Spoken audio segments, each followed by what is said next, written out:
had become a secretary. In 1980, when Indira Gandhi was re-elected, he was the first secretary that she removed. I had no active desire to join politics at all. I mean, to me, as I said, it came as a complete surprise that the prime minister could even consider me. People who claim to be internationalists suddenly become super nationalist.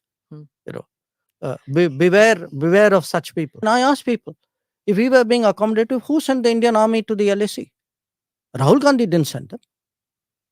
Narendra Modi sent them. China is an exception. And it is an exception. And please notice, I said China, China. There is a phrase, war by other means. There is also, think of it, this is politics by another means. You think the timing is accidental. I mean, let me tell you one thing. I don't know if election season has started in India and Delhi or not, but for sure it has started in London and New York. Politics of India doesn't stop at its borders. Sometimes politics of India doesn't even originate in its borders. It comes from outside. Why suddenly, there's a surge of reports and, attention and views. I mean, were some of these things not happening earlier? You had to make a documentary. Many things happened in Delhi in 1984. Why didn't we see a documentary on that? Namaste, Jai Hind. Welcome to another edition of ANI Podcast with Smita Prakash.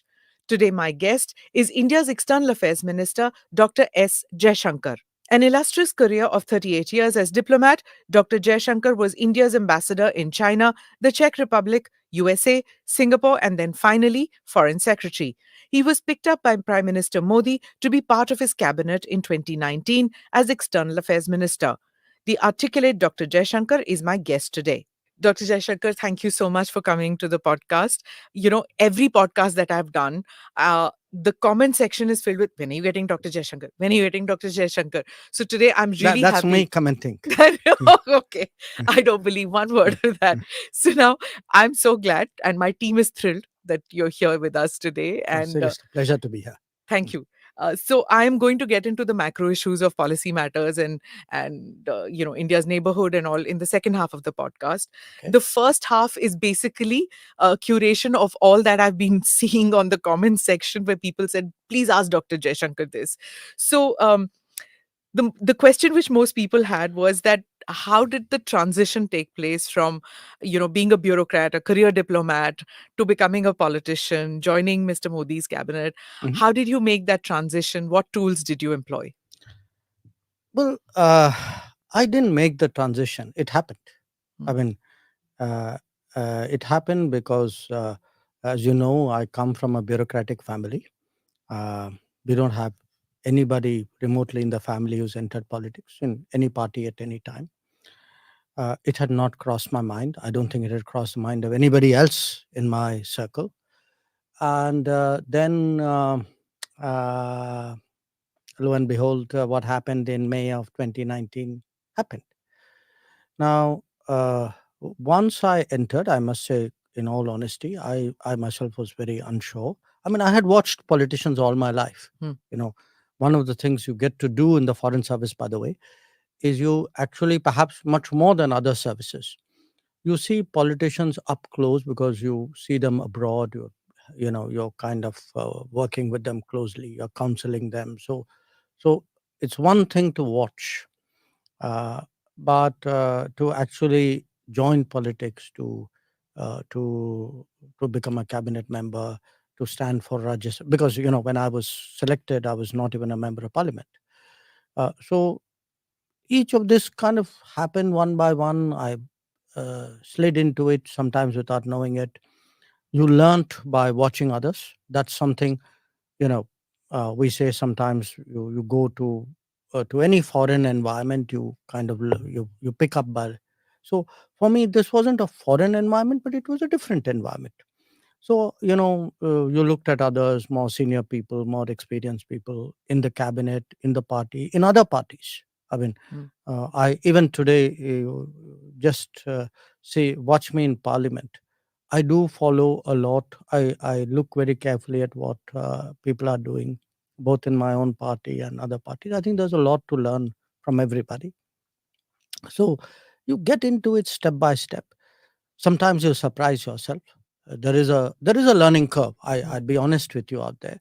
There are times when you are a bit hesitant or a bit even nervous. Uh, but then, you do it once, you do it twice, you slowly grow over it. So, to stand up there, to reason with people, to make a speech, even sometimes, because in bureaucracy, until really the Prime Minister, that is 2014, Prime Minister Modi's comment, mostly people were used to speaking in English. Mm. So there was a language bit, there was a subject bit, there was a environment bit. There's a different culture also. You But know, as your skills as a diplomat, it's I guess it would have equipped you to win friends over easily, isn't it? I don't think it's so much a question of winning friends. I mean, yes, it does help when you're a diplomat. You in a sense are almost trained, I would say, Mm. to get along, to get the most out of situations. Some of it is also different people are made different Mm. ways. I mean, you would see I very rarely get into anything personal with people, even when I'm provoked at times. Uh, I think people are just made different ways. But I would say this. I mean, it's now it will be 4 years For this yes. summer. Uh, it's been a very very interesting 4 years. I'm happy to talk with you later Mm. on about it. But when I look at these 4 years, for me, actually, it's been 4 years of very intense learning.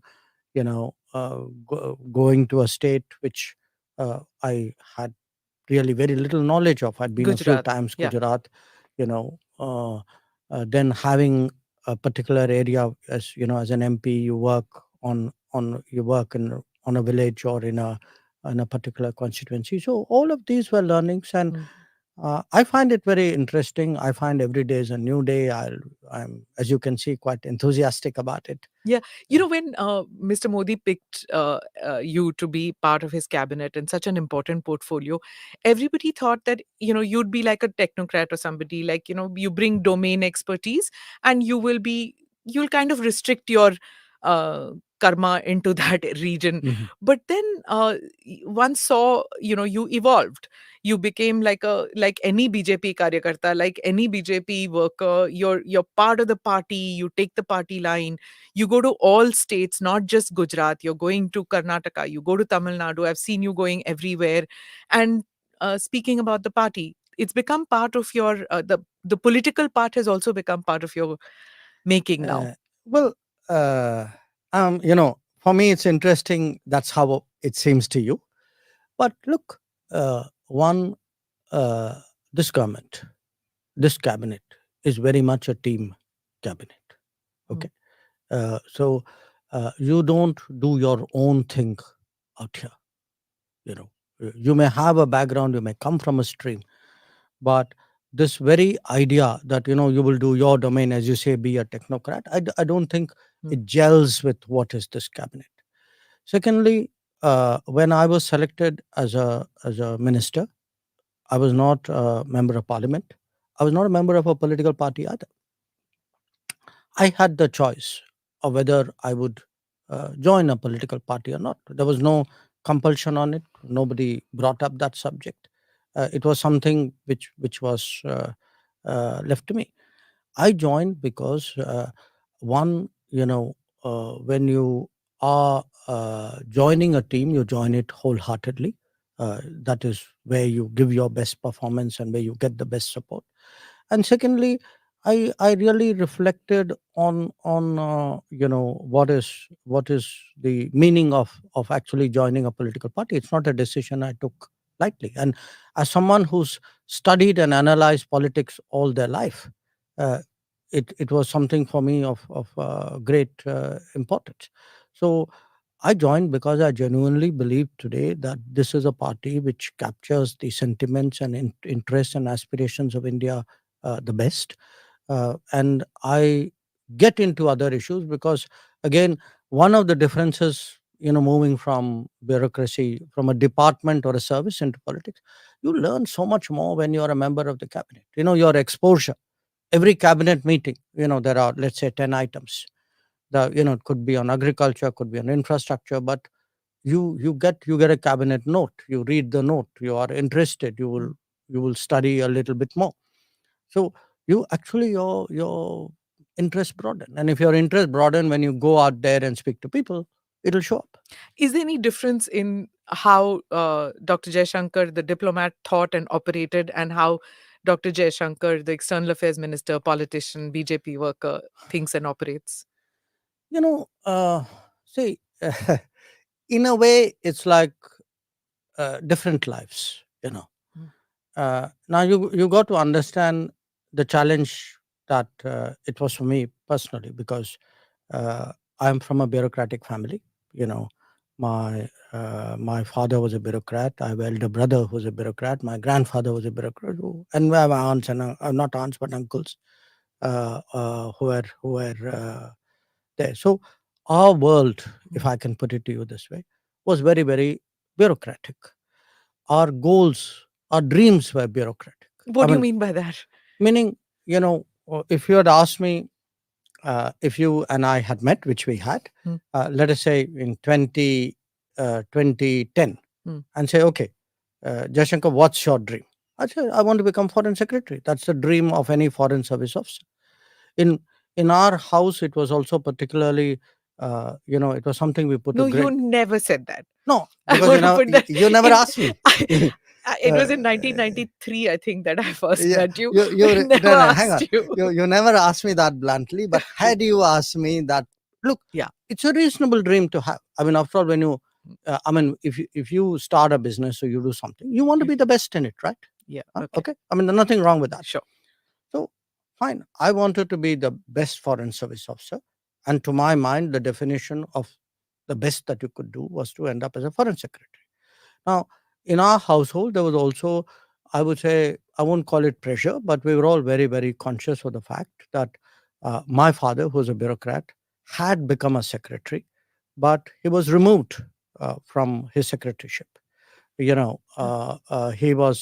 He became, at that time, probably the youngest secretary in the Janta government in 1979. For viewers and listeners who don't know, Dr. Jaishankar's father was Dr. K. Subramaniam, who played a key role in formulating India's strategic doctrine. Sorry for Yeah. interrupting you. So in 1980, Hmm.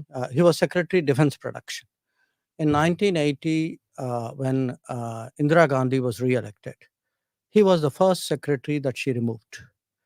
And, he was, he was the most knowledgeable person, everybody would say, on defense. He was also a very upright person. Maybe that caused a problem. I don't know. But the fact was, as a person, he saw his own bureaucratic career in bureaucracy actually kind of stall. Hmm. And after that, he never became a secretary again. He was superseded during the Rajiv Gandhi period for his, somebody junior to him became cabinet secretary. So it was something he felt. We rarely spoke about it, but it was obviously something which must have been inside him. So he was very, very proud when my elder brother became secretary. And in my case, he passed away in 2011. At that time, I had got what you would call grade one, which is like a secretary rank ambassador. I didn't become secretary. I became after he passed away. But for us, at that time, the goal, you could say, was, okay, we must become secretary. Mm. Now, as I said, I had achieved that goal. Mm. So in 2018, I was very happy to kind of walk away into the sunset. I ended up finally walking not into the sunset, but into Tata Sons. Mm. I was, I think, contributing my fair bit there. I liked them. I think they liked me. And then completely as a bolt out of blue, the political opportunity came. Now, the political opportunity for me was something I needed to think about, because I was simply not prepared for it. So I did reflect on it briefly due to the pressures of time Mm. at that time. And when you say what is the difference between the foreign secretary or the bureaucrat Jaishankar and the And the thought minister. process, yeah. It's a different world. It's a different responsibility. It's a wider vision. And I put it to people like this: I may have sat 40 years in the Parliament gallery. It's not the same as being on the Parliament floor. I used to sometimes, in fact, Sushma Swaraj was my minister, and as foreign secretary, we used to talk a lot. I mean, every month we had this practice. We used to have long. I mean, I'd go and see her every day, but of course, day would begin by her actually calling every morning. And uh, I always had the comfort as a secretary. And if I don't want this to sound immodest, I was a confident secretary. I believe I was a good secretary, but I had the confidence that I have a minister and a prime minister above me who, at the end of the day, shoulder that political responsibility. Now, come May 2019, that political responsibility is mine. It's a completely different feeling. As a minister, you have to look at it not departmentally. There may be something, let us say, which is, I'm giving you an example. Say wheat export to some country. As a secretary, I would say, that country's relationship is very important. But as a minister, I'll have to say, okay, what's my own wheat prices looking like? What are the domestic concerns out there? Who else do we need to talk to? Every issue, every major issue has some political angle, Sure. which a minister will tend to see much faster than a bureaucrat, however good that bureaucrat may be. So it's kind of challenging. Yes, absolutely. It is. Okay. So I don't know whether you'll answer this question, but I will ask you that who asked you? Was it the Prime Minister? And two, what was the first time that you met Mr. Modi, and what were your first takeaway of that meeting Who asked me, meaning who asked me to to join the join the cabinet? government? Yes, Yeah, the Prime Minister the asked Prime me. Minister. Okay. When did I meet Mr. Modi first? I met him in 2011 in November in Beijing. I never met him before. Oh, he was Chief Minister then. He was Chief Minister then. Okay. He had come on a visit, and that's how our acquaintance started. I assume, in the light of later events, I must have made a good impression. I can tell you, frankly, he made a very big impression on me because by 2011, I had already done. I had done what? Two ambassadorial postings already, No, right? this was my third. Third one. Yeah. And I'd seen. So Singapore and Czech. So I'd seen, Interesting. people come and go, chief minister. I had never met someone better prepared, better, more serious, and also more. I found him very interesting. I give you and this is a person, by the way, we are meeting here for the first time. So we go through this business briefing, what he should say, who he's meeting, etc. Then he said that मैं आपसे अलग बात करना चाहता हूँ, कुछ राजनीतिक विषय हैं, उन पे भी मैं briefing लेना चाहता हूँ. It was a bit of a surprise. No chief minister had done that. And of course, he told me, I mentioned it in one piece I've written, saying, look, it's very important for me that I'm abroad. I may be from a different party, but I shouldn't say or do anything which is different, that too in a country like China. So it's very, I want you to brief me on key issues. And we were having our problems at that time. Even at that time, there was a listing problem. There was staple visas problem. They were not dealing with our northern command. There were, all these Arunachal. There was some Gujarati diamond. Yes, there was a bunch of Gujarati Surat diamond diamonds traders guys, who had also been detained. He brought that up as well. The after I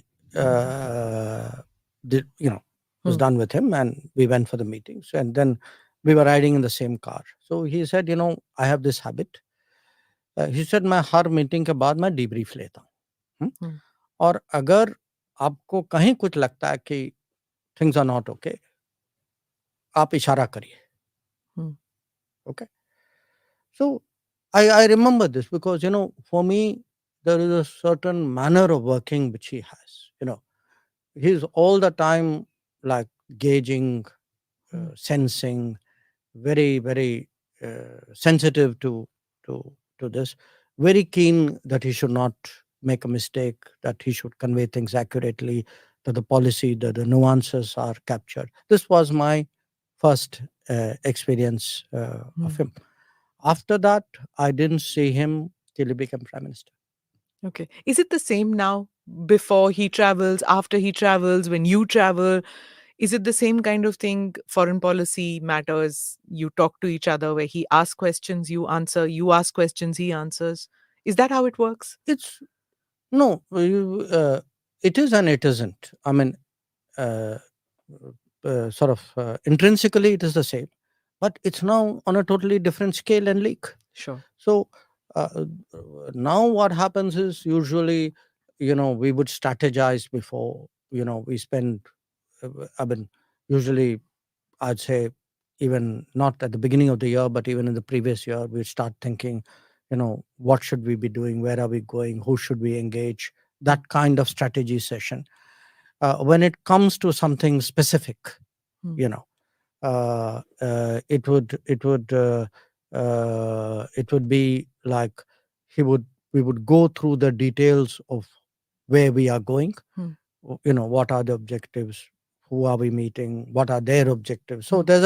there's a kind of I would say strategizing and a game planning which goes well ahead, and then it's repeatedly visited, reviewed.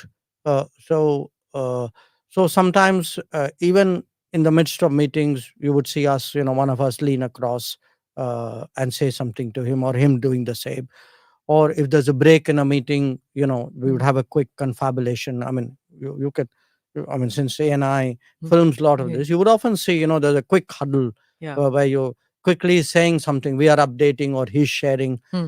uh, he's, you know, um, uh, We can't hear though because there's no no, no, microphone. fortunate. I mean, thank God you can't hear, because, Yeah. that would kind of destroy our strategizing. We Uh, should get somebody to mm, see the lip syncing and see yeah. what's happening there. He's he's a very discussive person, if you know what I mean. Okay. Hmm. And he has views, but he's very open to, opinion, agreement, disagreement, improvement, mitigation. It's very sort of, Yeah. how do I say, Yeah, interactive. lots of people say that he's a very ideas kind of a man. In fact, some of the questions were on YouTube with that, and my team has made a video which I'm going to show it to you. I'm part of the East, I'm part of the South, I'm part of the West, I'm universal. I'm India. Someone to say, I'm doing this because it is for counter-terrorism. You're not fooling anybody by saying these things. Mr. Soros is a old, rich, opinionated person. If I could only stop at old, rich, and opinionated, I would put it away. But he's old, rich, opinionated, and dangerous. Somewhere Europe has to grow out of the mindset that Europe's problems are the world's problems, but the world's problems are not Europe's problems. Our total purchases for the month would be less than what Europe does in an afternoon. I don't think we're sitting on the fence. Just because I don't agree with you doesn't make me sitting on the fence. It means I'm sitting on my ground. I'm entitled to have my own side. I'm entitled to weigh my own interests, make my own choices. You're asking the wrong minister when you say, how long will we do this? Because it is the ministers of Pakistan who will tell you how long Pakistan intends to practice terrorism. If you have snakes in your backyard, you can't expect them to bite only your neighbors. Eventually, they will bite the people who keep them in the backyard. If I were to take Europe collectively, which has been singularly silent on many things which were happening, for example, in Asia, you could ask, why would anybody in Asia trust Europe on anything at all? If you are asking me, I would say, yes, 2014 was a watershed moment. Yes, things have changed better after 2014. Yes, our foreign policy has become more dynamic, more effective, more prominent after 2014. Mr. Modi was very famous and very demanding. So how do you deal with that? I'm so glad you chose that understated word, demanding. Yes, I think the Prime Minister is demanding. I think he's rightly demanding.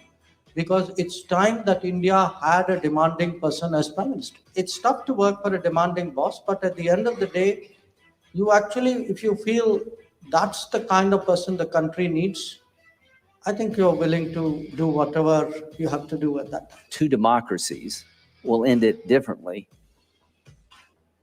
And if you can prove that concept here, then I think it's probably the best way to sell democracy.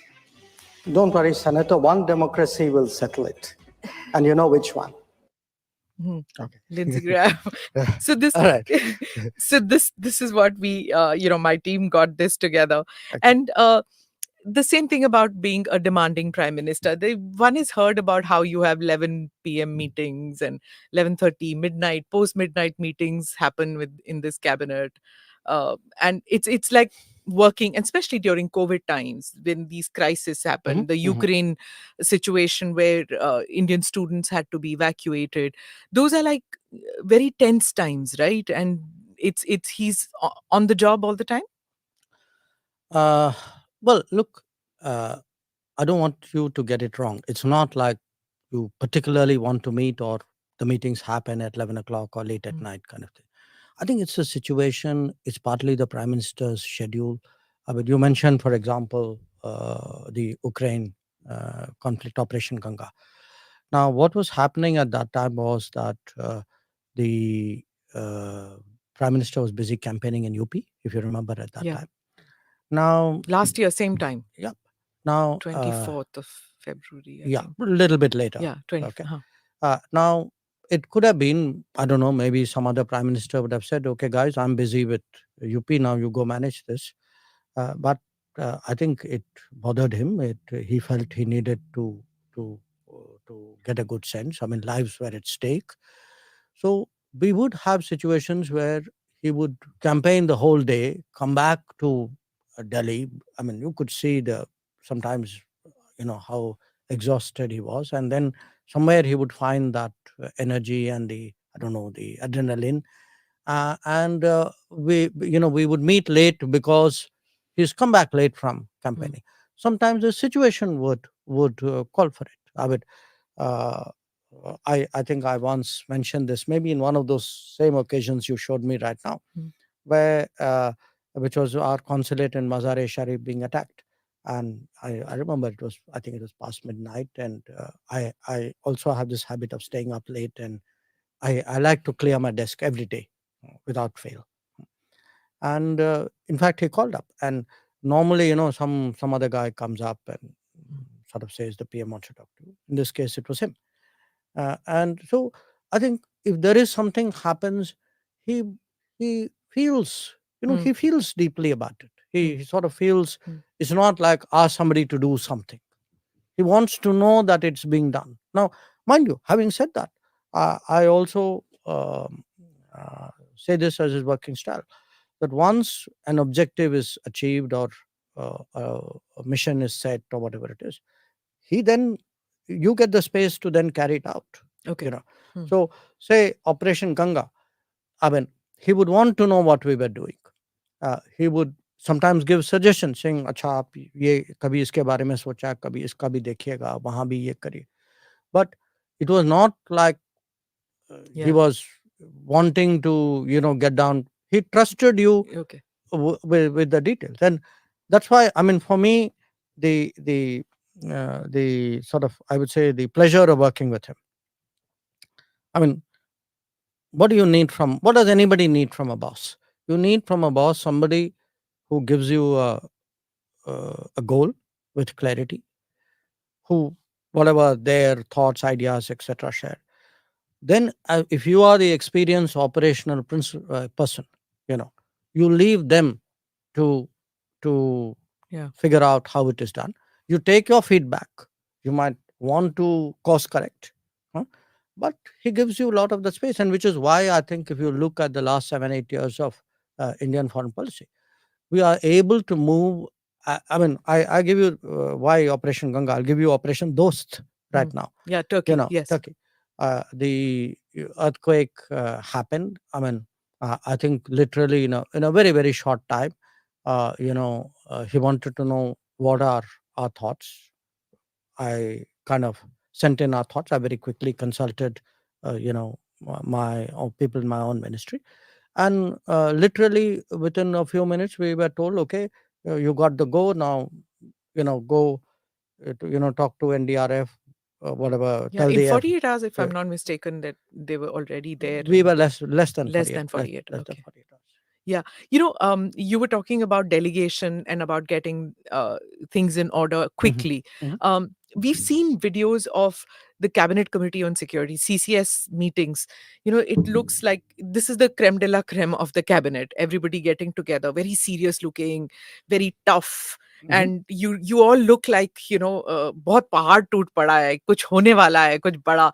What happens in these meetings? We saw that Uri, Balakot, Pulwama, Ganga, Operation Ganga. We saw this with during COVID times. With how do these meetings take place? What happens? Does everybody input, output? What happens there? No, it would vary. See, if there's a larger meeting, usually there would be some kind of briefer Hmm. uh, in any meeting, because somebody has to put the proposition, and then obviously then the floor kind of gets opened up. Typically, the prime minister comes in sort of late, I would say. I mean, Hmm. he allows people Hmm. uh, to speak before he actually says anything. That would be a norm. We may look very serious because usually when CCS meets, it's a serious matter. Hmm. You know, the routine CCS meeting, we have, Yeah, sure. if there is something which some agreement or purchase or something needs to be cleared. Often you don't get the photo of it because you Yeah, we you, you wouldn't. Yeah. yourself would not be Yeah. covering it.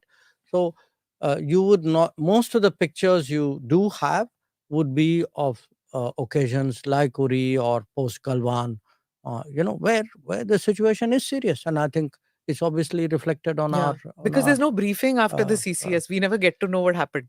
yes. But you look, I think governments at the end of the day are supposed to focus on governance, no?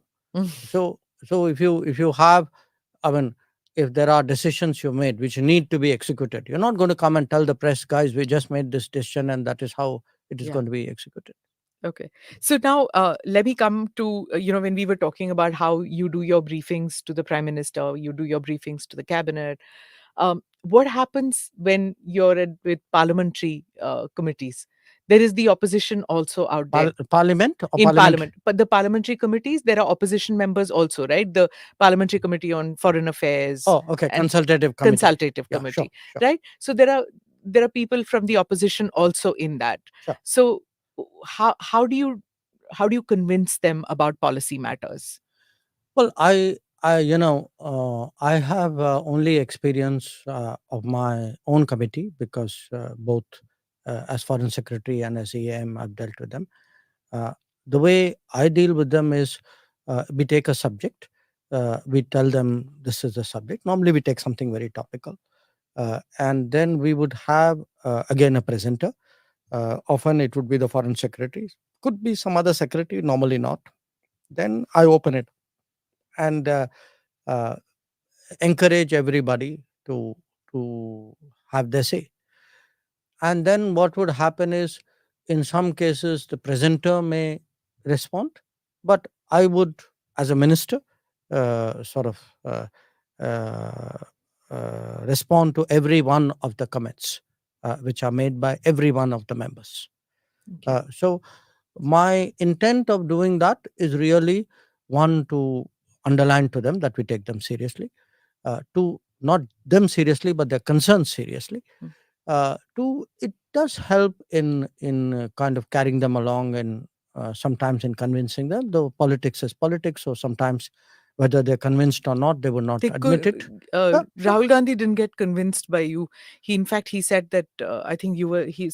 I don't know the exact words, but I think he said that you did not know much about foreign policy matters. You needed to learn a little more. Uh, well, let me put it to you more accurately. This wasn't at a parliamentary committee. Hmm. I would In parliamentary committees, we have interacted, but usually what happens in parliamentary committee, I try to keep to myself, so I will not get into it with you either. This, I think, was something he said at some kind of public meeting somewhere. It was, That you don't know much about. I think he, look, I cannot vouch for the exact words either, but I think it was probably in the context of China, if I China. remember right. Yeah, he's not convinced about China. Yeah, That but I he mean, thinks look, that now you are what, opaque about it. I don't know whether it's opaque or whether there was a sort of a level of knowledge, understanding. I mean, all I can say in my defense is I have been the longest serving ambassador in China. I have been dealing with a lot of these border issues for a very, very long time. Uh, I uh, I would say, let me put it to you this way: I'm not suggesting I'm the necessarily the most knowledgeable person, but I would have a fairly good self opinion of my understanding of what is out there. Okay. But I mean, if he has superior knowledge, wisdom, I'm always, as I said, for me, life is a learning process. Superior knowledge, wisdom on China. If he has, I'm always willing to listen. Okay. And learn from Mr. Rahul Gandhi on China. If you think that that's a possibility, I have never closed my mind to anything, however improbable it is. Okay. All right. 4 years as foreign minister of India and 9th year of the Modi foreign policy. What is the report card like?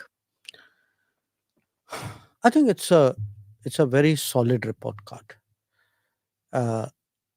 Number one, if you look today at our global standing, which is a very intangible measure of success, but it's a very visible measure of success. You ask yourself, 2023, when a prime minister of India, in this case Narendra Modi, convenes a meeting, walks up on a global stage, or a conference, how do people react? What, compare it with even with him 5 years ago, perhaps with his predecessors, many of them.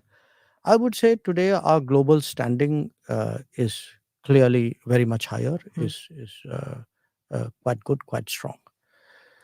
Number two, strategically, I think there is today much greater clarity in our own thinking and in our own operations. And I say that as an implementer of foreign policy, that, people know there's a neighborhood first. Neighborhood first means build your connectivity and your contacts, and this is your first priority.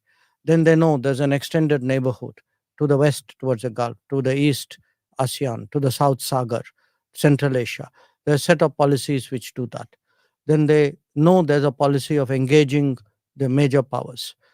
They know there's a Africa focus. So there is today a lot of strategic clarity about our strategy, and that's necessary if you are serious about operationalizing it. Third, in terms of operationalizing it, we do today projects in almost 80 countries in the world. It's, most Indians don't realize how much we do abroad today, and those are often the test of our credibility. And there's been a huge improvement there, that projects which would often lie for years, unfinished, struggling for something, the efficiency of that has improved. On big global issues today, I think the expectation is that India would have a say. They would have a voice. They would have an opinion, and they would, if necessary, have more than that. And this could be climate change. It could be counterterrorism. It could be black money. I mean, you look at the big. It could be something like maritime security. Even today, trade, investment, that domain, technology. Then I would also, point to the fact that we have been able to very clearly demonstrate to the world that we are a exceptional international power, meaning we are willing to do things for others, perhaps more than most other countries are at this point of time. One is this sort of first responder record we have built up. Turkey is the latest. That if something happens, if it is reasonable, if it is within the realm of possibility, India is there early. India is there Operation effect- Maitri also. And, Maitri, yeah. Operation. I can give you So many, yes. a whole list of these. Rahat in Yemen, Yeah. Sankat Mochan in Sudan. But But the COVID vaccine is yeah, something that I was touched coming. I was coming everybody. to that. Yeah. Those are one country or one region, Yeah. or one situation. If you ask me, a single thing we have done in the last 10 years which has shaped global views about us, I think it is vaccine mattering. Yeah. That it's almost I would say not it's almost emotional to hear what people come and tell you about that. And yet there was criticism at that time, if you remember, Dr. Jaishankar, because people said you haven't managed to, or we haven't managed to vaccinate all of our population. And here we were sending vaccines abroad. There was a lot of criticism then. I don't know if there was a lot, because I think people Domestically, at least there no, was. I think there was loud criticism from the expected quarters. I would not consider it lot of criticism. It's very interesting in this country. You would have people who, when you do things, say, why are you doing it? When you're not doing it, say, why are you not doing it? If there's consistency, the consistency is in opposition to anything you do. Okay. The fact is, I think most people in this country understood that it's the right thing to do. And let me tell you one thing. When Delta wave came, because it wasn't only the vaccines. Before that there was a hydroxychloroquine, Yeah. there was a paracetamol, Yeah. etc. Think how many countries did their bit to help us, and some of them, Yeah. like say President Biden, the Americans, they said very clearly, saying that look, India helped us, and we are going to help India. So this very sort of short-sighted view, and sometimes, as I said, the people who claim to be internationalists suddenly become super nationalist. Beware of such people, because I am going to come to yes, that, yes. whether we are hypersensitive as a country, to criticism, because you saw that little video that I played, in which George Soros' statement on democracy, which you took on. You took on, and you said that you said he was old, rich, opinionated, No, and I dangerous. know what I said. Yeah, Right. yeah, Now, yeah. there's also the op-eds which come in foreign media, which say that that they blame India for crony capitalism, and say Mr. Modi's image has got hurt. The BJP, on the other hand, says that there's a conspiracy against India, rising India, and Mr. Modi's muscular policies, Sure, and then sure. it would be nicer to have a meek and submissive No, India. look, Smita, I have dealt with the world for a long time. I have dealt with the media. I even had a media job at one point of time. Okay. I want you to step back. Don't think incident by incident. They say this, something happened. You said this, they said this, the media said. I don't want you to do that, because you're really losing the woods for the trees. I want you to step back and think the last 9-10 years. Okay. What you have from different quarters is, an episode there, a decision here, an adjective added here, a photograph done there. It's like drip, drip, drip, drip, like water on stone. The whole idea is to shape your image, your collective image. Shape it in a way in which you're made to look extremist, you're made to look unreasonable, you are made to look as though, you're not part of this, what is otherwise a great, good, progressive world. Okay. Now, it happens in different ways. Every time we make a major decision, you talk about us being hypersensitive. I would put it to you. Look at the hypersensitivity of the media. Look how people jumped up and down when Article 370 was Abrogated. decided upon. Now, or even this example that millions of people will lose their citizenship of it, and then see sometimes the dishonesty of The it. CAA one that you're See talking the about. dishonesty of it. You had reports, and I'm not personalizing it. I've got nothing against individual A or B or newspaper A or B, but each one of them has contributed their bit. Okay, you actually have people who would suggest problems in Assam are because of Narendra Modi. Now you and I know, I mean, come on, this is Indira Gandhi's time. Okay, but that is whitewashed. You have people who say, oh, there's serious problem with judiciary because there's an ex-chief justice who has now entered parliament. Is it for the first time? No, there was Ranganath Mishra did it earlier. So, our institutions come under attack. Suddenly, as I tell people, say what you will for me.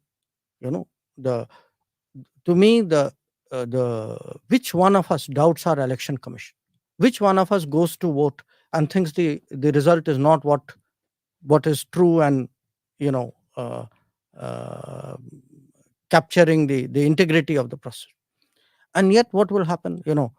That comes under pressure. So there is an attempt, and it's a very, very clever attempt, and it takes different forms. We had a very, very tough time during COVID. So are you saying it's all hang- coordinated? No. I think there is a mindset.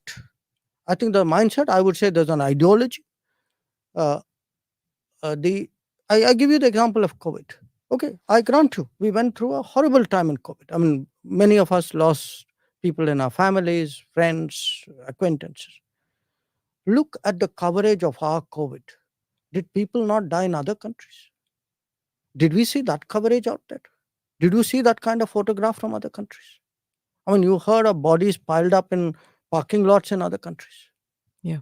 So I'm putting it to you this way. Look, I do think that one of the challenges today is you have, due to, in my view, and you may or may not agree with it, over 70, 75 years, what has happened is actually democracy has worked in this country.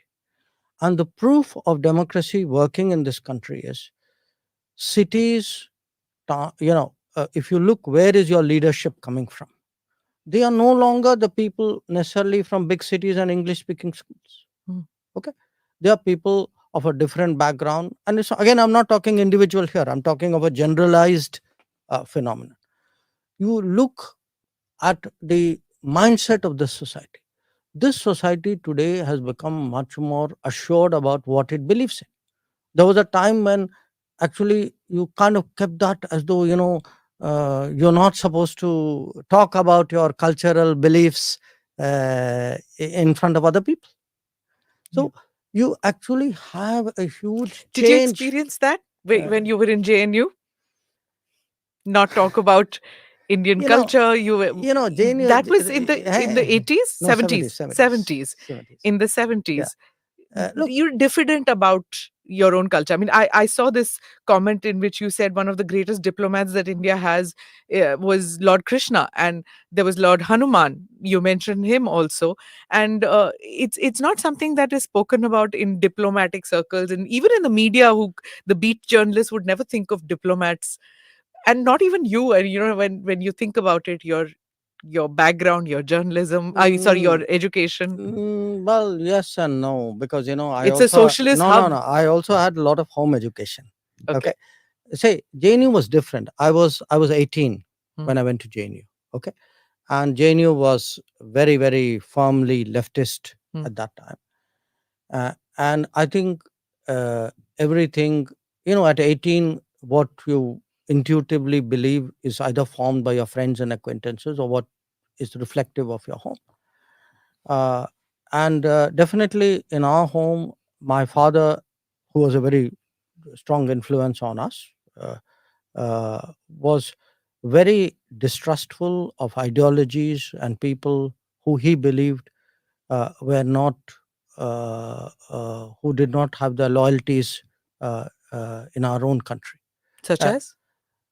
Well, you look, you're not talk. Remember, he had his own views about what was happening in the 40s and 50s Hmm. at that time. Who was for the national movement?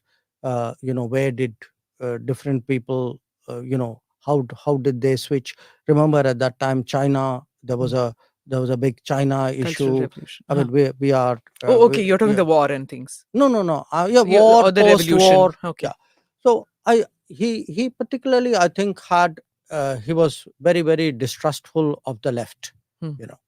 So of the communist left. Hmm. Huh? And I think some of it. So in a sense, we grew up very unspokenly, but very strongly as very patriotic children. Hmm. You might say. We kind of went to this military institutions. I went to Air Force School, to King George's Bangalore Military School. My siblings went to. Some of them went to Naval School, to Sardar Patel Hmm. Vidyalaya. So Hmm. I think that was the kind of mindset I took into JNU. So in fact, in JNU, which was a dominantly leftist outlook, where the teachers, the students, the administration, everybody was very leftist. My lot of people, my cohort, were the first set of people Hmm. who actually politically took on the left. Okay. And actually, we had a meeting. We had an election even where the then Prakash Karat was the SFI candidate. He won one election. He lost one election. So Where did you stand in that? I was very clearly with what was called the free thinkers. Free thinkers. Yeah, free Okay. thinkers was a assortment, because other than the left, there was no other political. And there was no tukre in those days. No, no. That all that came very much, Yeah. very much later. So I would say that sense of nationalism, connection to country, this was kind of instilled in us. On the cultural question, it was very interesting. When I did my book, I have a chapter on the Mahabharat in the book. And one of the Delhi journalists asked me this question, said, I find that a very surprising. I said, yeah, partly because maybe you don't know me that well. But we learned, all of us, I'm talking my siblings as well, we read Mahabharat very early. In fact, very often it was the subject of discussion in our house and we approached, a lot of it was approached as strategy, as, in a sense, what our own epics. And by the way, we were a very, I would say, cosmopolitan household. It wasn't, the same father also gave us Iliad and Odyssey and other things as well. Okay.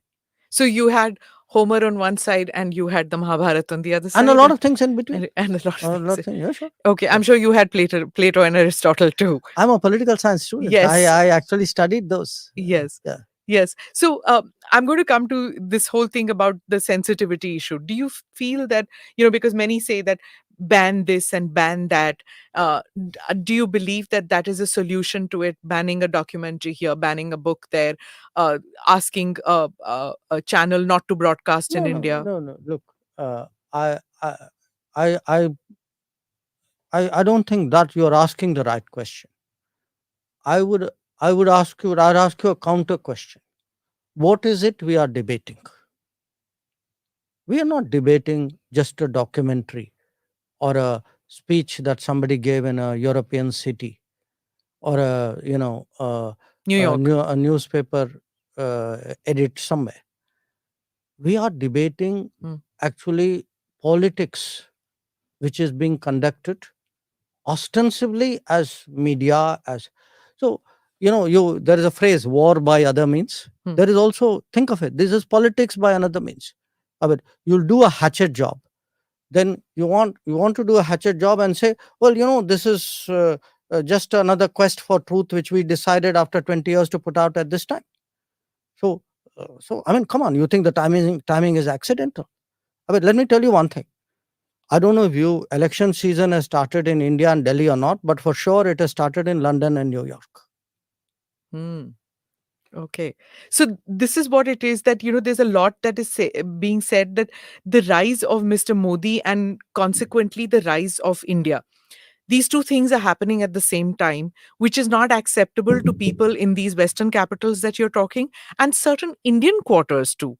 Do you agree with that point of view? I mean, do you doubt it? I'm asking you. No, look who Because welcomes it, Ashley Tellis, Ashley Tellis, who right? are He's cheerleaders. your No, friend. let me Yeah. answer your question. What is happening is, just like I told you, this drip, drip, drip. How do you shape a very extremist image of India, of the government, of the BJP, of the prime minister? Huh? I mean, this has been going on for a decade. Okay, let's not have illusions about it. How some of this has a different variant, which is you will say something, there's an echo chamber, it'll be picked up outside, then you say, aha, see, they're saying it outside, that must be true. Then you will say it inside. So there's a ding dong going on. See, look, this is a globalized world. People take that politics abroad. Politics of India doesn't stop at its borders. Sometimes politics of India doesn't even originate in its borders. It comes from outside. Ideas come from outside, agendas come from outside. Otherwise, please tell me why suddenly there's a surge of reports and attention and views. I mean, were some of these things not happening earlier? I mean, I gave you the example of Assam. Yeah. I mean, people speak about, okay, you had to make a documentary. Many things happened in Delhi in 1984. Why didn't we see a documentary on that? If that was your concern, that you felt suddenly one day, okay, I'm very humanistic and I must get justice for people who have been done wrong. So look, don't kid yourself. This is politics at play. This is politics at play by people who do not have the courage to come into the political field. They want to have the Teflon cover saying that, I'm an NGO, I'm a media organization, etc. But they are playing politics. So I know that. How does BJP react to this? Is it, or your government for that matter, is it reaction?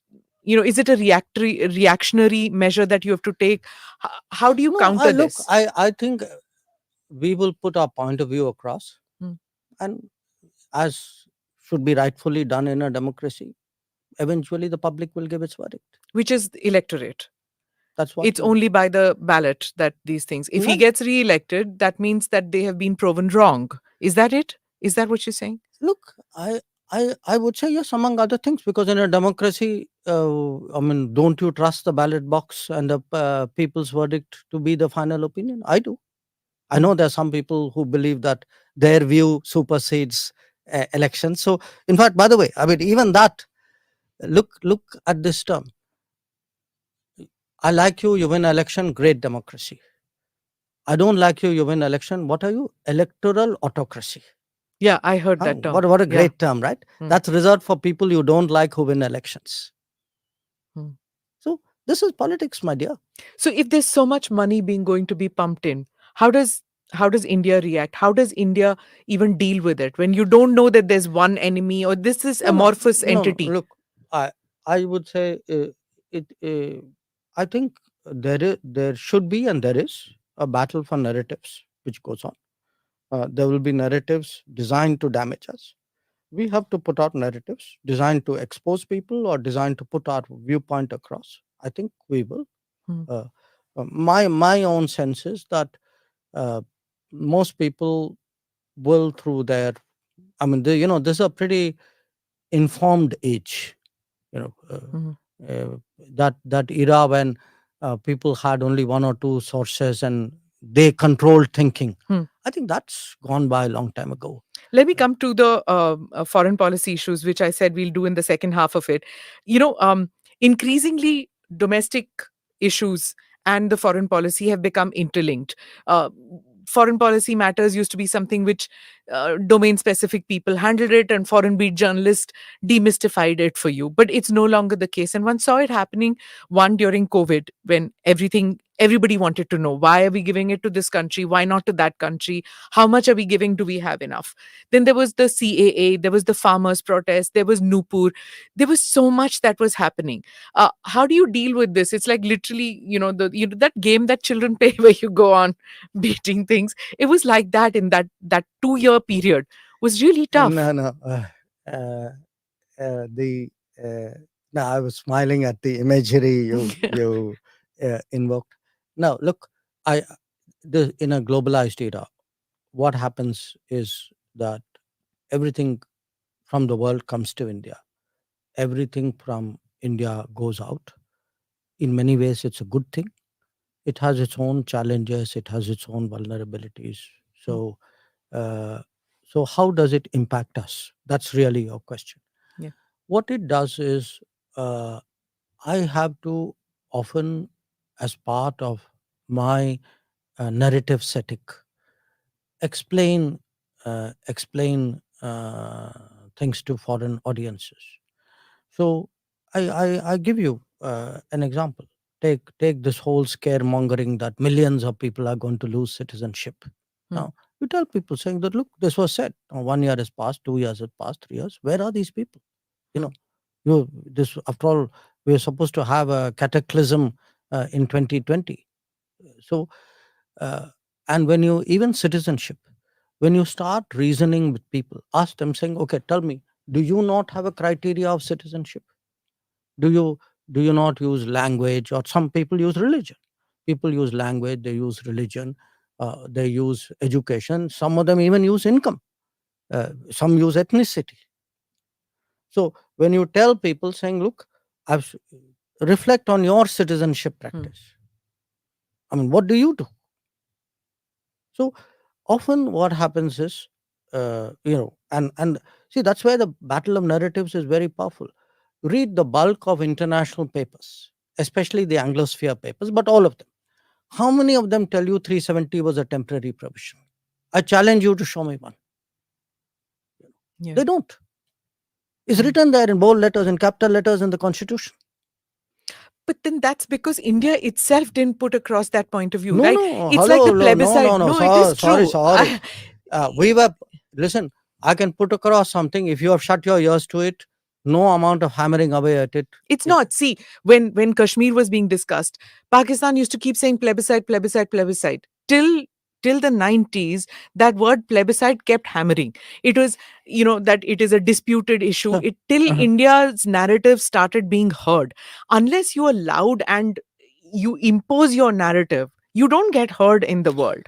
No, I completely agree with you, Smita. So I try not to be loud. I try to get my narrative across in a elegant and effective way. Maybe at times sharper than people may want, but uh, I accept your point that we need to get our narrative across, and that is exactly what we are trying to do in foreign policy.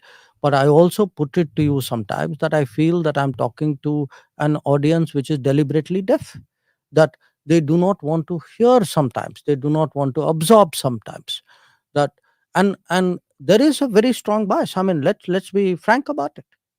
Newspapers, there are newspapers, I don't want to go into names, who will publish something absolutely ridiculous on one side, and you say, okay, I want to counter it. They say, no, no, no, hang on a moment, I'm busy doing a fact check on what you are saying. So we saw this bias very, very clearly over the last 4 years. I think in fact, I expect it to, if anything, grow as the election comes closer, because I don't think this is without a political direction and purpose. So domestic politics playing a part. Domestic politics, it could be domestic politics, it could be COVID, it could be, it could be Big different. business playing its part also. It could be. Look, I'm not a conspiracy theorist. Okay, I'm what I'm explaining to you is actually politics at work.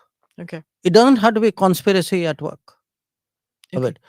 There are. But why is it difficult to understand that there are ideologies and political forces outside India, very similar to those in India, and the two are working hand in glove.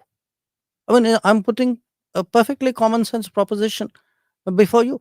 And part of the problem is when political forces in India are not doing so well electorally, they tend to kind of summon up this this support system, if you would, or the echo chamber, or call it what you would. The Congress party is saying that that the Indian government is the Modi government is defensive, reactive when it comes to China. That neither Mr. Modi nor you even mention China. You just say eastern neighbor. Hello, please. Then they must have some problem understanding words beginning with a C. Please look at everything I've said. Hmm. That's not true. And what about this thing that they say that almost 1,000 square kilometers has gone, and the foreign minister is not facing facts, not telling us the truth in Parliament? No. Look, I think they are deliberately misrepresenting the situation. I give you two very specific examples of that. You remember that ho halla which happened on a bridge? You know, they were building a bridge in Pangongso. Yeah. When did that area actually come under Chinese control? Yeah, I've seen that. You said that it is long back. I'll tell you when it came. The Chinese first came there in 1958, and Chinese captured it in October 1962. Now you're going to blame Modi government in 2023 for constructing a bridge with the Chinese captured in 1962? And you don't have the honesty to say that is where it happened. Or let me give you another example. You know, these border villages. Now there were border villages which have come up in areas which the Chinese actually, you know, in Longju, there was a clash, and it's not a secret, you know, at that time it was hotly debated in India, in the parliament, in the media. So what happens, you do the smoke and mirrors, you know, say, oh, there's something happening here. It's almost like 1962 never happened. It is like, you know, we should be let me give you a very a different example. Everybody say, you know, we should be having our troops up there, we should be building border infrastructure. Hello, why didn't you build that border infrastructure? I just look at the budget of the border infrastructure. During the Modi period, the budget has gone up 5 times. You know, till 2014, roughly it was 3,000, 4,000 crores was the budget. Today it is 14,000 crores. If you look at the roads which are built, you look at the bridges that are built, they have doubled or tripled. You look at the tunnels which are taking place.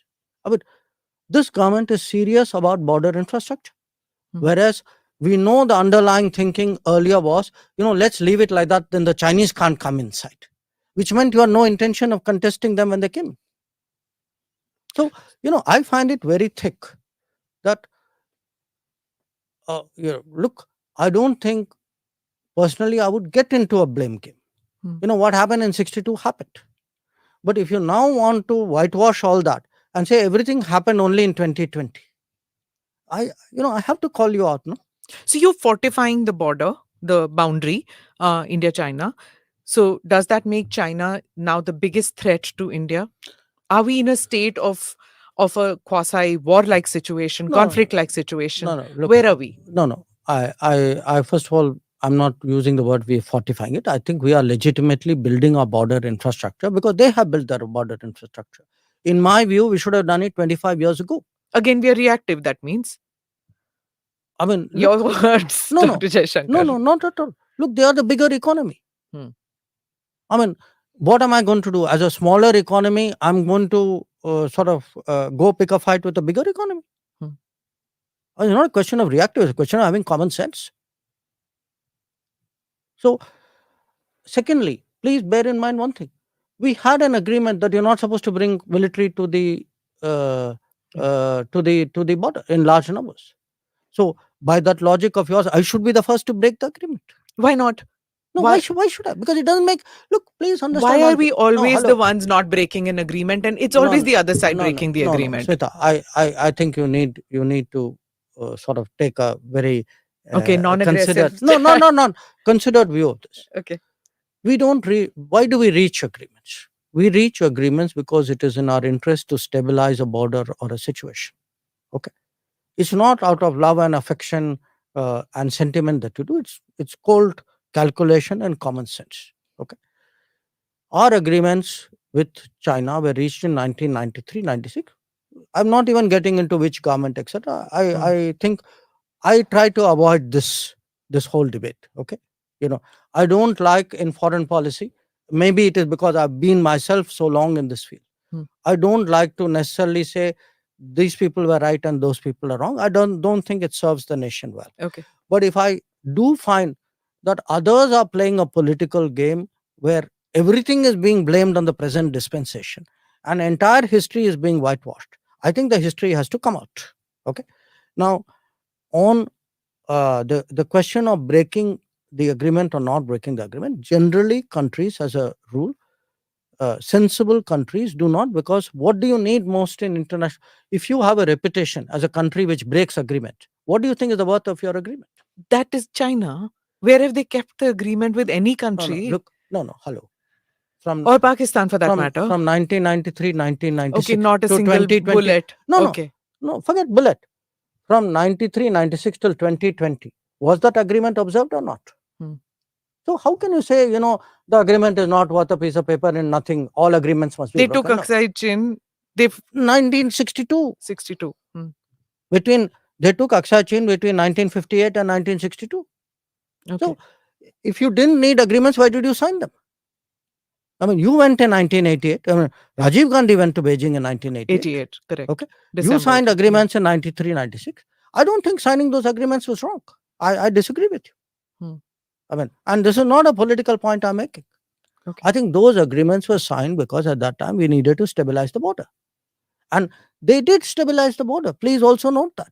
So this suggestion of yours that people sign and compulsorily break the next day, that's not true. Now, why can we not come to an agreement on where is the boundary, how many rounds of talks, and it's non-conclusive? Because when people are their claims, when any other country's claims are not reasonable, you will not come to agreement. I mean, you and I can come to an agreement. If I make claims on you which are not reasonable, but you will concede it because 25 rounds have happened. You have to look at, what is being discussed as well, no? Right. So, okay. So look, if I were to sum up the China thing, I mean, please do not, buy this whole, I would say, again, I use this word, this narrative that somewhere government is on the defensive, somewhere we are being accommodative. I mean, I ask people, if we were being accommodative, who sent the Indian army to the LAC? Rahul Gandhi didn't send them. Narendra Modi sent them. Okay. We have today the largest peacetime deployment in our history on the China border. Okay. And we are keeping troops there at a huge cost with great effort. We have increased our infrastructure spending on the border 5 times in this government. So now tell me, who's the defensive accommodative person? In fact, the question you should ask is, who's actually telling the truth, who's depicting things accurately, who's playing footsie with history? I think those are the questions which should be asked. Okay, let me go to Pakistan. And there's a number of people who are now expressing serious concern that here is a nuclear nation which is on the verge of an economic collapse. If that happens, it's in our neighborhood. Are we ready? The influx of people who might come into our country. How do we deal with this situation where this country could collapse? No, I think, Pakistan's future is largely determined by Pakistan's actions and by Pakistan's choices. I mean, nobody reaches a difficult situation sort of suddenly and without cause. So it is for them to find a way out.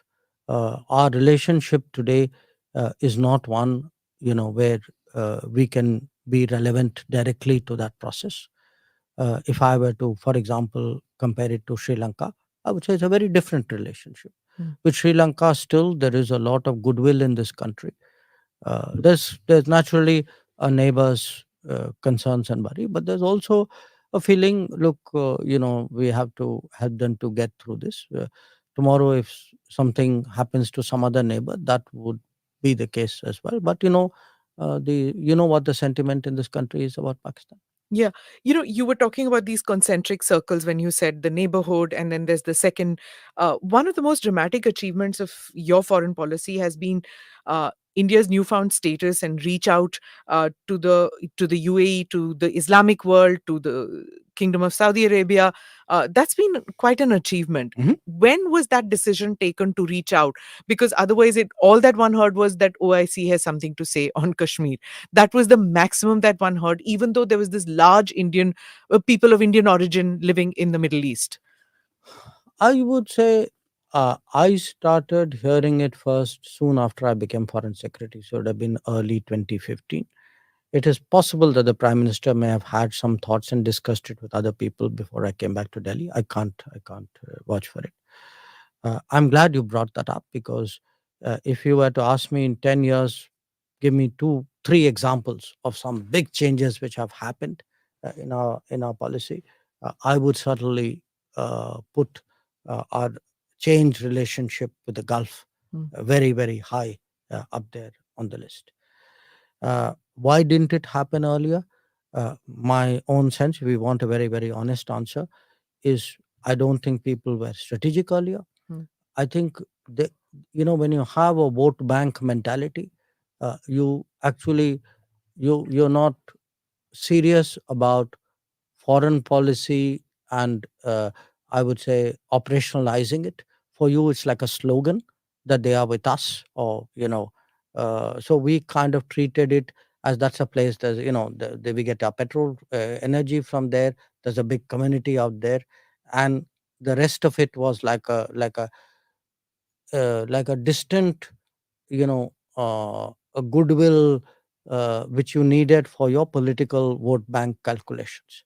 I think when you got a different government which said we are, we actually want something deeper, more strategic, with full elements of full spectrum relationship, we have the ability today to deliver on a lot of issues of your concern as well.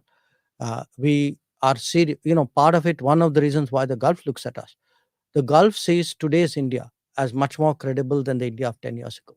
And, as they say, That's in spite of India having a right-wing government now. I would say, that's why you need to think of this kind of labels. You ask people in the Gulf, do you prefer Prime Minister Narendra Modi or any of his predecessors?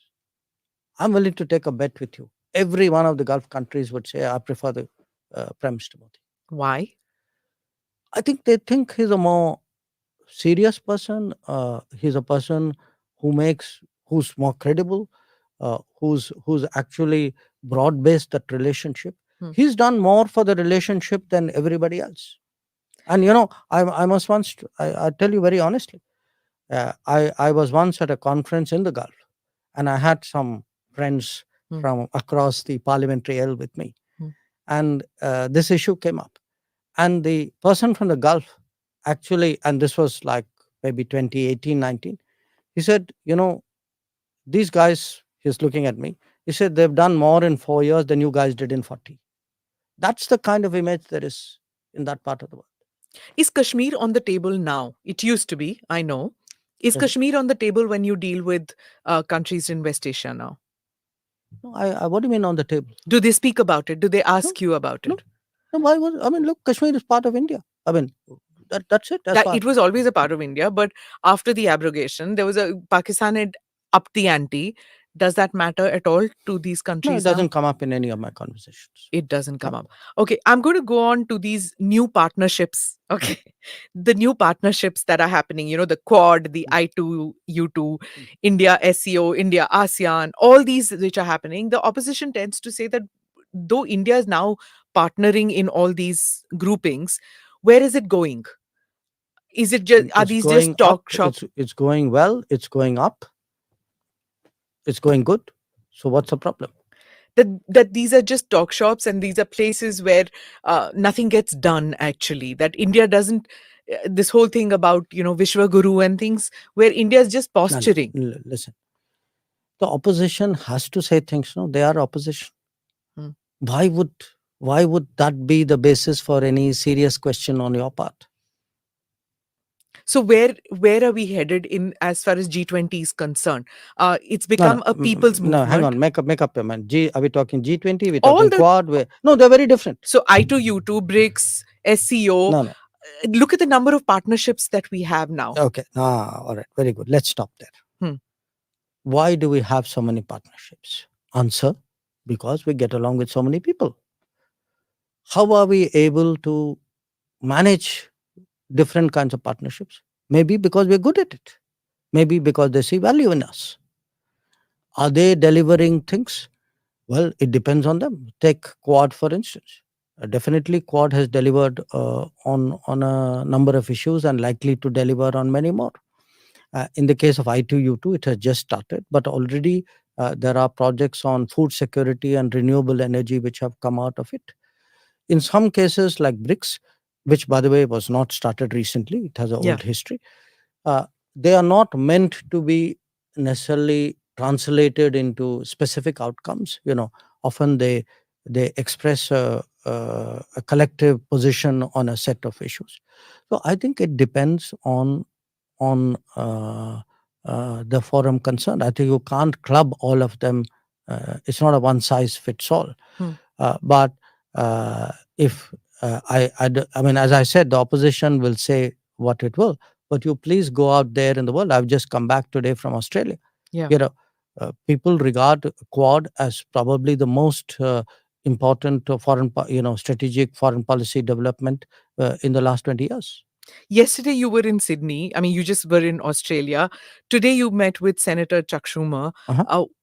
And there's this whole talk that India has moved so close to the Western Bloc that our position, which was centrist with non-alignment, no longer exists. Is that over?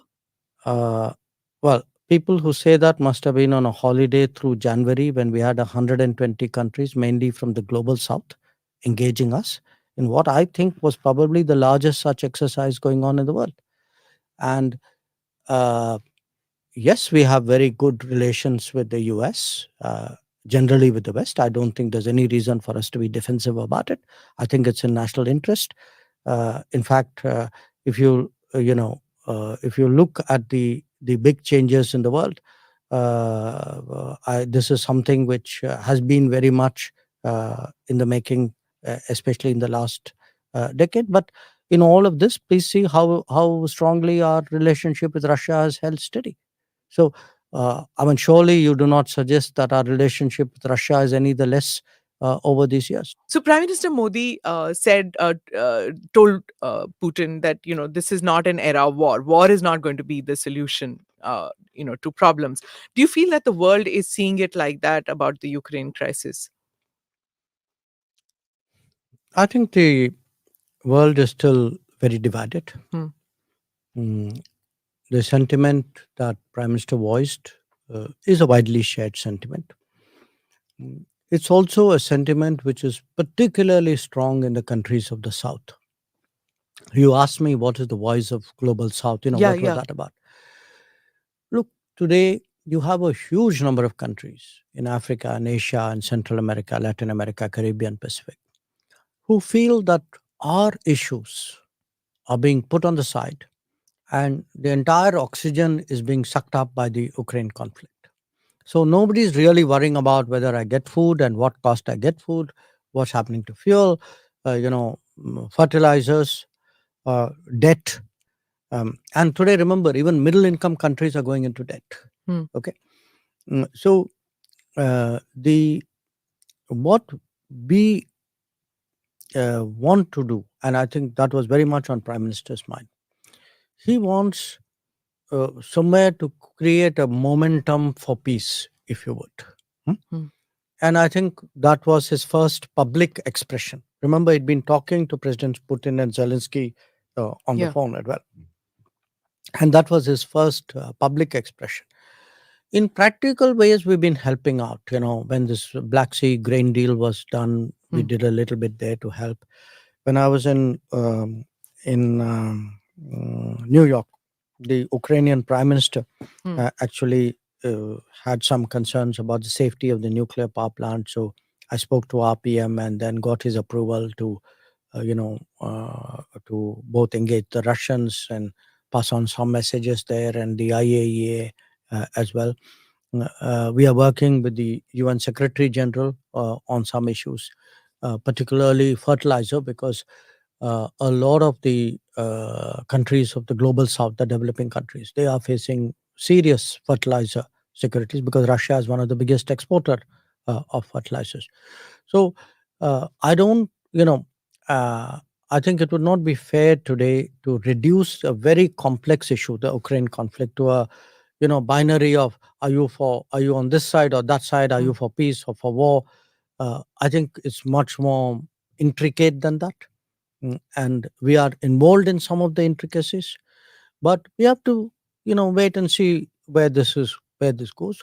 uh, if what both Ukraine and Russia know is that if we can be of any use, we will be willing, our sort of capabilities and sort of goodwill is there for that.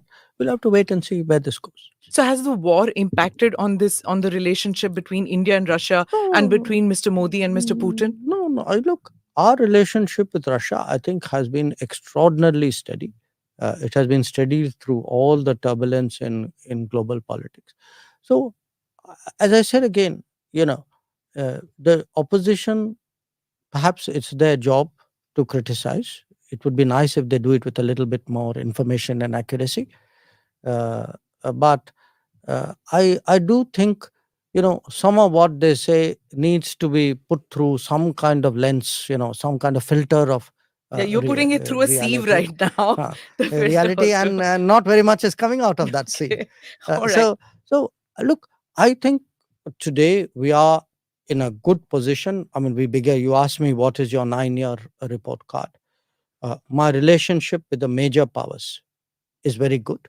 I grant you that China is an exception, and it is an exception. And please notice, I said China, China. Okay, you mention it. Yes. So I grant you that China is an exception. It is an exception because China has violated agreements that we have, and is today has a posture on our border for which I had to have a counter posture. But overall, my relationship with the major powers, if you can call them, are very good. I think our relationship with Europe is probably the best ever that we've had. Our relationship with in the Quad has really been a very, very effective mechanism. You were in which is Australia, Dr. Jaishankar. There have been attacks on gurdwaras and temples in Australia, Canada, UK. on temples. On temples. And in Gurdwara in Canada, there In a is temple in Stogaran Canada. temple. Temple in Canada. Okay. Yes. So how are we going to react to this? Or No, we what the have protection? taken up. We have taken this up, and we have cautioned these governments that these are very radical extremist forces at work, and that they need to respond to it appropriately. Okay. As I wind up, I'm going to ask you a couple of questions, come back to you. You were in Fiji and at this Hindi conference, and you were speaking in Hindi. Vishwa Hindi Sammelan. Hindi Sammelan. And so how many languages do you speak? You're a polyglot. I've heard you speak Russian. No. This is all Tamil, highly, I'm Hindi, very English. modest and realistic in making claims. I obviously I speak English. I speak Hindi.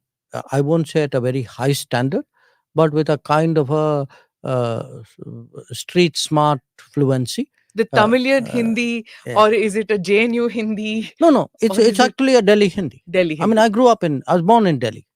Okay. You were born in Delhi? Yes, okay. I was born in Delhi.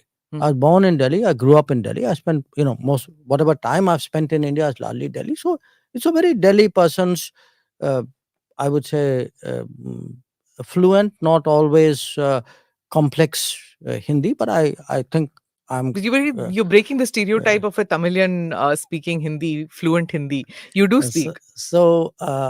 but because I grew up in Hindi, I didn't have the advantage of ever studying Tamil. I spent very few You years. grew up in Delhi, so you speak. Yeah, Huh. in Delhi. Huh. I spent very few years in. But you can speak Tamil. I can speak Tamil, but not with with the kind of fluency and command of vocabulary that I would like, which is Russian, it seems, understandable. I believe. Russian is different because I actually studied Russian when I was in the foreign service. Hmm. We are allotted a language, Huh. so I went there. So I actually properly studied it using books and so on. It's been many years, but what uh, uh, I have a certain vocabulary and a very there's that residual memory. So once you go in there, it takes just a few days. But the vocabulary of foreign policy, if I were to watch, let us say, news, I'd be able to get a lot of that. Okay. If I were to be on the street, it'll take me longer because there'll be accent, more colloquial stuff. I have a certain, I would say, working a rudimentary sense of Japanese because I do need to talk to my wife from time to time. Okay.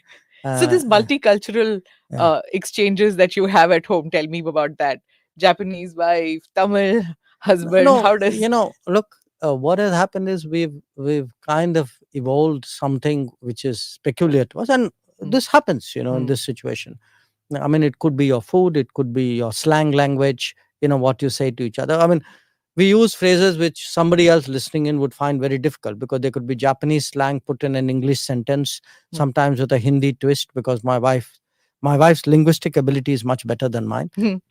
So we sort of end up with some kind of I would say she can speak Hindi too a little bit. She speaks Hindi, but she again picked it up without studying. Without studying. Without studying. Okay. So I learned Hungarian, but unfortunately it's very rusty because when you don't use a language, reading it ulta, no? No. Hungarian is Sida. Yes. Okay. But it's a very complex language. Okay. So it's a Finno-Greek group. So people make more claims about me than I do myself. I'm very everybody wants to know, are you going to contest Lok Sabha polls in 2024? I am a Rajya Sabha member. My term expires this year. After that, we'll have to see. No, don't give, see this, I don't know how many, 25 years maybe I've heard these diplomatic answers from you and tried to find answers. No, look, on would you want to? On these things, I tell you, I'm going back to your first question. I'm actually honestly in awe of people, of everybody, irrespective of party, who have spent their lives in politics, because you actually don't know how incredibly hard it is, how demanding it is, how much it takes up, not of your time, but of your life, the kind of effort that they put. There are no Saturday, Sunday, holiday, morning, night, nothing. And it's only when you are in politics that you can actually see what it is. And I would say those who particularly contest Lok Sabha, they are like at the cutting edge of that, because it's an enormous demand. But most people would think that it's a life of privilege. Lal batti wali gaadi, Latin's bungalow. Look, I know that is the popular impression, and I say this. Please do not think I'm saying it because I joined politics. I'm saying it because actually I'm only now getting into political life, and I'm getting into it at a fairly ripe age from another profession. Even I did not realize it till I would watch politicians, as I said. Watching them, meeting them from time to time is very different. When you actually see the lives, live the life, the kind of travel they do, the kind of openness of with which you have to keep your activities going. It's a huge. You're doing that in Rajya Sabha. You're doing that as a Rajya Sabha MP. You're traveling a lot. You're traveling within the country. You're No, no, traveling but outside the look, country. look, it's not a It's not patch the on same. what the others do. I mean, because I do spend, as a minister, I have to spend a lot of time here. As a Delhi person, I have to spend a lot of time here. The Rajya Sabha demands are far less than the Lok Sabha demands. Hmm. So I look at honestly my colleagues, and again, this is a non-political, it's a non-partisan point. It's a political point. I actually marvel at really, how much of an effort people in politics have to make. It's a very tough life.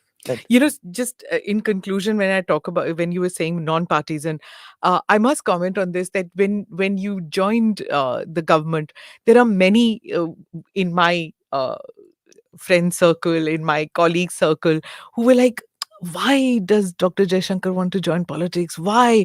He's had such a sterling career in bureaucracy, and many felt very let down when you joined politics. That now you've chosen a party, you represented just India, but now you've chosen a political party. And in 2014, there was a kind of a watershed moment, and maybe even 2018 later, 2019 too, where even Mr. Modi brings that out in many people. That people adore him and they're like him a lot. And on the other side, they feel that no, not him. So when you chose to join the BJP, you made that choice. You moved away. Did you feel you lost friends at that stage, or many people who moved away from you? No, look, as I said, I gave it a lot of thought. Remember, I became minister at the end of May. I think I joined the party. I can't remember the exact date, but I must have thought about it roughly for about a month.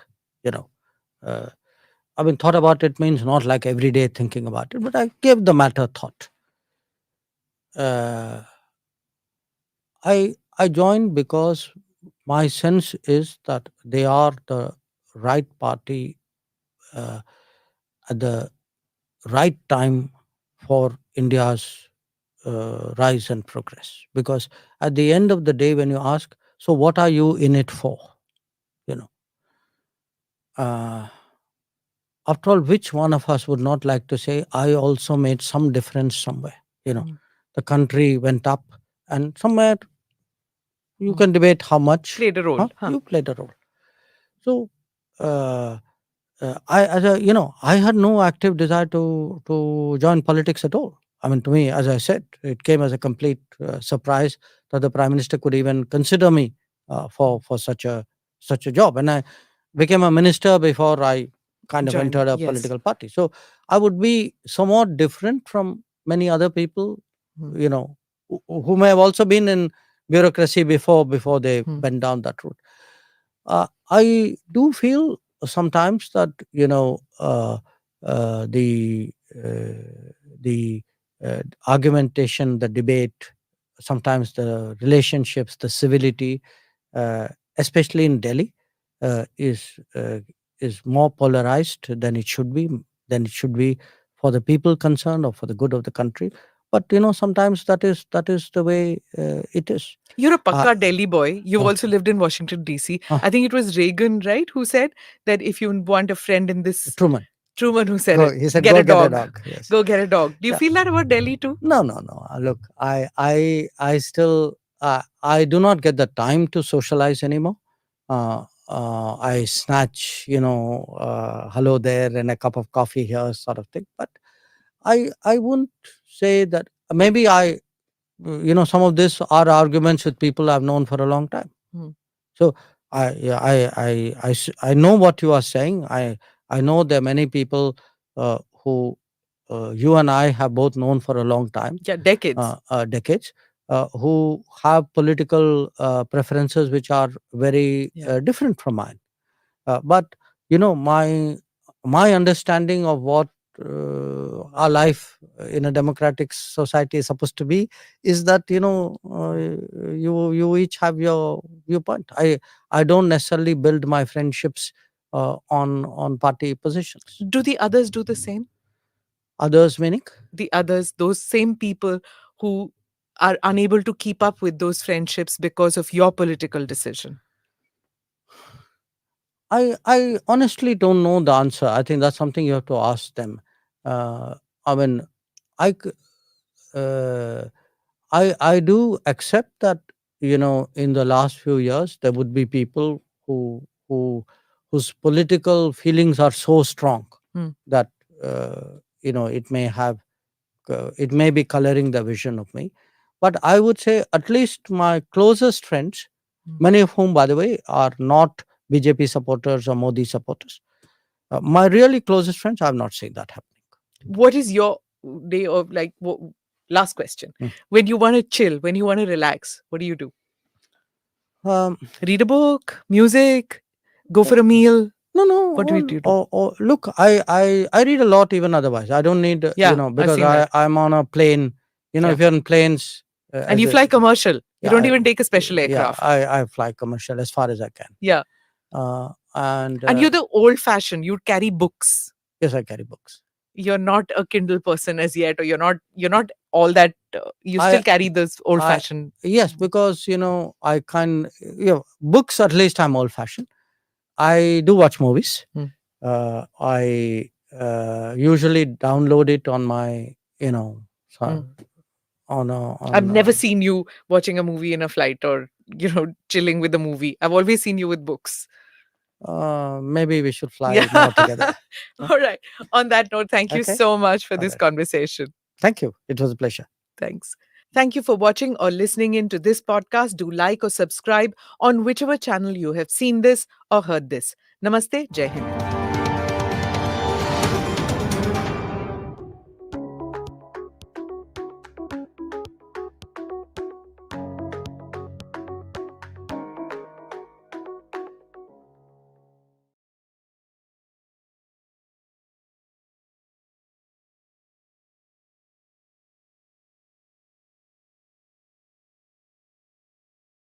मेरा नाम रुबिका लियाकत है। मैं हिंदुस्तान की धरती पर इस वक्त बैठी हुई हूँ और इस वक्त पूरी दुनिया मुझे सुन रही है। Allahu Akbar. That's the beauty of my country कि मैं जितना फ़ख्र से जय श्री राम कह सकती हूँ, उतना ही फ़ख्र से अल्लाहू अकबर कहूँगी। I was always told and I am still told, किसी के बाप से नहीं डरना सिवाय अपने। I do expose people who से कि इस्लाम जो है वो वायलेंट है, ये है, वो है। I give it back to them also, but what would be much talked about, where I am going to expose a Maulvi. Imagine the Prime Minister of the country gives you a call and he wishes you well, he wishes you Eid, and he says if he could speak with Mama. I remember that shine in my mom's eyes. They भी trolls हैं, इनसे बस मुझे एक I want to tell them, all these male anchors, ये इनका character assassination कभी नहीं करेंगे। अगर आप बोल्ड हैं तो आप इंटेलिजेंट नहीं है, और रेड लिपस्टिक लगाई है तब तो आपको शाहरुख खान की ही बात करनी। मतलब तब आप नरेंद्र मोदी, राहुल गांधी और अखिलेश यादव की बात नहीं कर सकते। What do you need a private part for journalism? No, you don't need. You need a good brain, sharp eyes. You need your nose to smell something is fishy. What do you mean, Sarah Banu? Deepika Padukone. Okay, ये talking चांद about सा रोशन चेहरा। जुल्फों का रंग।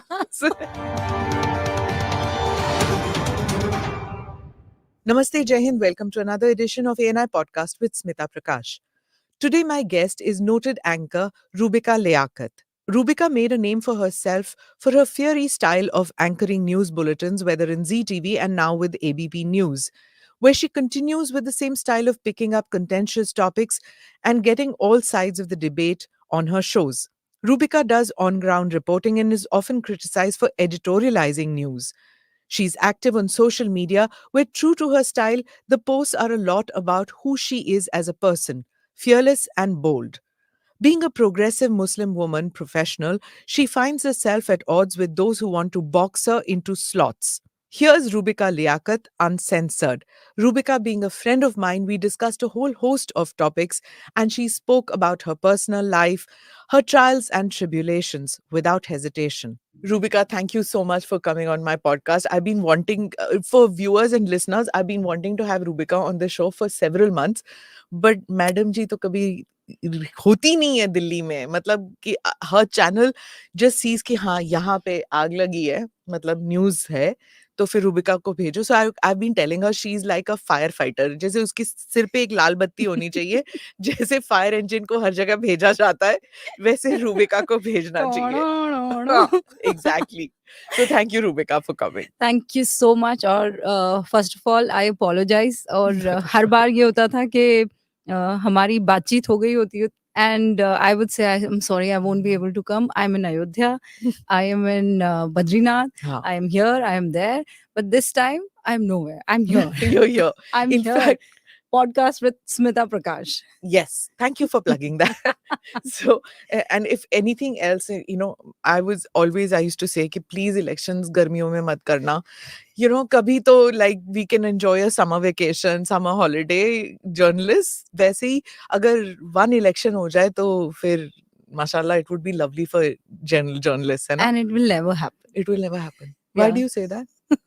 कोई मानेगा नहीं ना? कोई नहीं मानेगा. अगर आपको वो चीज पसंद है तो वो पक्का कोई नहीं मानेगा. Hmm. So always, I have made this a formula. Whatever I like, I'm never going to tell my boss. नहीं, but even politicians, मतलब privately मान लेते हैं that they should be, one election every 5 years or maybe one midterm election. पर ये जो continuous election की बात होती है, it's exhausting and I think it's a drain on resources. लेकिन कोई मानने को ही तैयार नहीं है कि हो नहीं सकता. What do you think? No, I really think that it's a good idea. Huh. We should sit and discuss about it and find out a way, because you're absolutely right that उससे बहुत सारे resources, बहुत सारा time, you're always in election mode. है ना? So whenever you are in election mode, you're for the politicians, you are in the promise mode. You're never in delivering mode. So Yeah. right. उसमें ये होता है कि एक राज्य से दूसरे और फिर इलेक्शन में आपको खर्चा भी करना होता है. आपके पास नहीं है या आप उस पार्टी में, आप वो वाली पार्टी नहीं है which is won the election, then obviously you would want it from the other states to help. This is how it goes. And उसमें होगा क्या? You will always be in that mode where you have to keep asking people to help you instead of helping people, which you're actually made to do. And you won't be able to do it. You don't do it. So I personally feel that ये एक election होना चाहिए. आप decide कीजिए, जिसको आपको चुनना है आप चुनिए, जिसको आपको बाहर धकेलना है धकेलिए, but do it once and for all for 5 years. And then resources बच जाएंगे, time बच जाएगा, लोगों के promises को deliver करने का मौका मिल जाएगा. So you're right. I mean, I openly say. Chalo, we'll get into politics. But before that, I think my viewers want to know everything about you as a person. कि journalism में कब, कैसे, मतलब did you always want to get into journalism या कुछ और बनना चाहती थी आप? What was the motivation to get into journalism? It's a very interesting story. So my दादी वो पढ़ी लिखी तो नहीं थी, पर उर्दू और अरबी she knew. आलिम थी वो. So she would have Quran in her hand. I have seen her reading Quran और सारा टाइम वो वही करती थी. वो आपके साथ रहती थी? Yeah, they were like 4-5 people in my family जिनको मैं आज भी याद रखती हूँ. So my father a cricketer, my mother a scientist. I remember my chacha who was struggling at that time. He was pretty young and he was trying to figure out what he wants to do. So sometimes he wanted to be a cricketer. Obviously he was playing for the state, but he wanted to model also. He wanted to have his business also. So I remember him and my dadi. And so these 4 people, and I was pretty young, probably 7-8 और शायद उससे भी पहले. लेकिन एक औरत जो सिर्फ खुदा को जानती है, किसी को नहीं. एक औरत जो सिर्फ साइंस को समझती है और किसी को नहीं. माँ.